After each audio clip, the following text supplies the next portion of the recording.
Assalamualaikum warahmatullahi wabarakatuh. Nama saya Ajeng Dia Prameswari. Saya merupakan mahasiswa dari Mercubuana. Saya merupakan mahasiswa jurusan Komunikasi Public Relation. Di sini saya akan menjelaskan isi dalam bisnis saya. Saya merupakan pembisnis di bidang jasa motivator. Saya memiliki 3 rekan bisnis, yaitu ada Raihan sebagai sekretaris, Alis sebagai bendahara, dan juga Karisma sebagai dokumentasi. Dan saya sendiri merupakan leader atau pemimpin di bisnis saya ini. Bisnis saya ini bernama ADHP Motivator, yang mana diambil dari nama saya sendiri.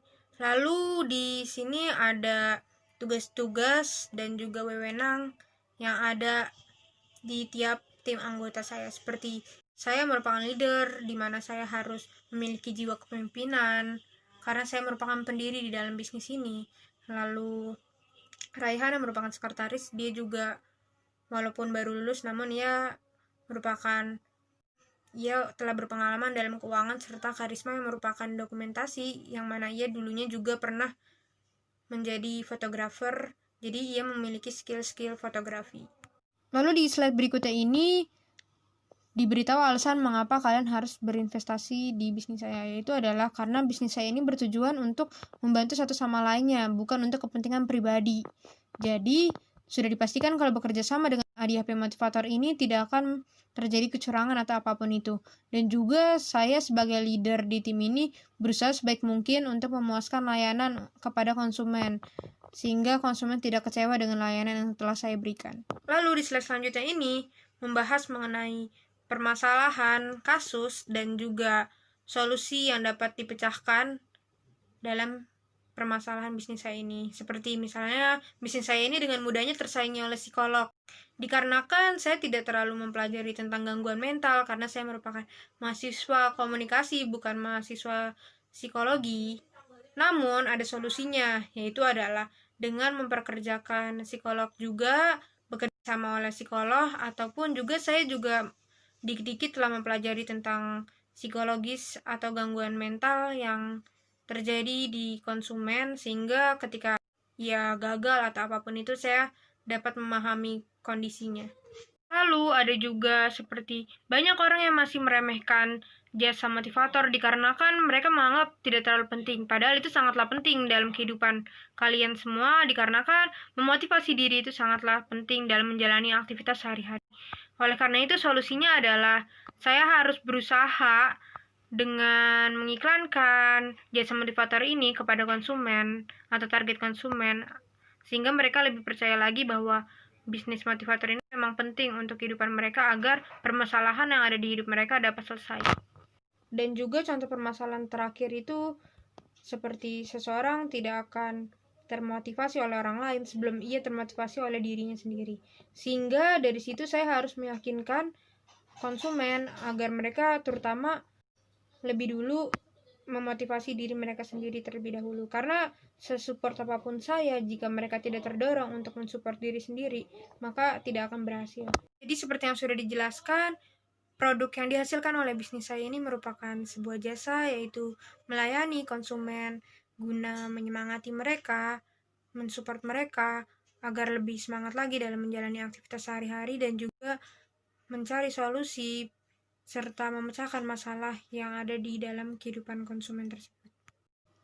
Lalu ini merupakan value proposition di dalam bisnis saya, seperti membantu konsumen menyelesaikan masalah, lalu mendorong konsumen agar lebih semangat lagi sehingga aktivitasnya dijalankan lebih mudah, lalu mengajarkan konsumen untuk bersimpati satu sama lainnya, serta membuat konsumen terinspirasi atau termotivasi. Di dalam bisnis saya ini pun ada beberapa stakeholder dalam perusahaan, yaitu seperti pemimpin, sekretaris, bendahara, dokumentasi, karyawan, asisten, dan sebagainya.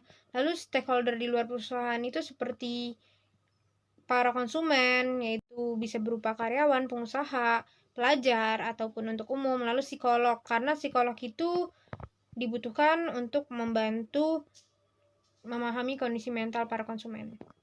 Lalu segmentasi pasar di dalam ADHP Motivator ini adalah dengan cara dibedakan materinya, tergantung konsumennya siapa. Seperti misalnya kalau pelajar berarti sekitaran tentang pendidikan materinya, lalu pengusaha berarti materinya sekitaran tentang bisnis dan sebagainya. Di dalam ADHP motivator ini, cara melakukan proses penghitungan pasar yaitu adalah diserahkan oleh bendahara, karena bendahara merupakan penanggung jawab atas segala keuangan. Lalu juga bisnis saya ini beroperasi di beberapa tempat, yaitu dikarenakan bisnis saya ini merupakan sebuah bisnis jasa yang mana saya bisa melakukan bisnis ini melalui sosial media. Oleh karena itu, saya dapat berbisnis di dalam kota maupun di luar kota dikarenakan saya bisa mempromosikan bisnis saya ini di sosial media. Lalu di sini saya memiliki pesaing langsung seperti psikolog, psikiater, influencer, konsultan, dan memiliki pesaing tidak langsung seperti mahasiswa yang jurusan psikolog, karena ia suatu saat mungkin bisa menjadi psikolog, dan juga selebgram ataupun YouTubers. Cara saya memenangkan persaingan ini, biasanya saya malah memperkerjakan mereka di bawah naungan bisnis saya. Seperti psikolog, saya malah menyewa psikolog untuk membantu jasa bisnis saya ini. Lalu saya menetapkan harga tergantung bagaimana konsumen membayar saya. Dikarenakan saya di sini menetapkan harga sesuai dengan uang sewa tempat untuk seminar ataupun workshop dan juga konsumsi. Maka semakin tinggi yang konsumen berikan, maka semakin mewah juga fasilitas yang akan mereka dapatkan. Dan saya mendapatkan uang ataupun hasil dari berbagai seminar maupun workshop. Ini merupakan fase-fase yang saya alami di dalam berbisnis motivator. Jadi ini merupakan pencapaian, penghargaan, dan testimonial atau tester pelanggan yang telah memakai jasa ADHP motivator. Ini merupakan penjelasan mengenai keuangan seperti bagaimana bisnis saya menggunakan uang tersebut, lalu biaya dana atau dana yang dibutuhkan per harinya, terus juga ada sumber dananya dari mana dan sebagainya. Lalu di sini penjelasan mengenai seperti cara saya meretas pertumbuhan pelanggan adalah kayak dengan cara memberi kenyamanan kepada konsumen, lalu bagaimana saya mencapai tingkat pertumbuhan target karena telah membuat pelanggan pada senang dengan layanan bisnis saya. Lalu channel apa yang saya gunakan di bisnis saya seperti sosial media, Twitter, Instagram, Facebook, dan sebagainya. Dan yang terakhir ini merupakan kontak details yang bisa kalian hubungi ketika kalian ingin menggunakan jasa motivator ADHP ini. Sekian penjelasan pitch deck bisnis saya. Assalamualaikum warahmatullahi wabarakatuh.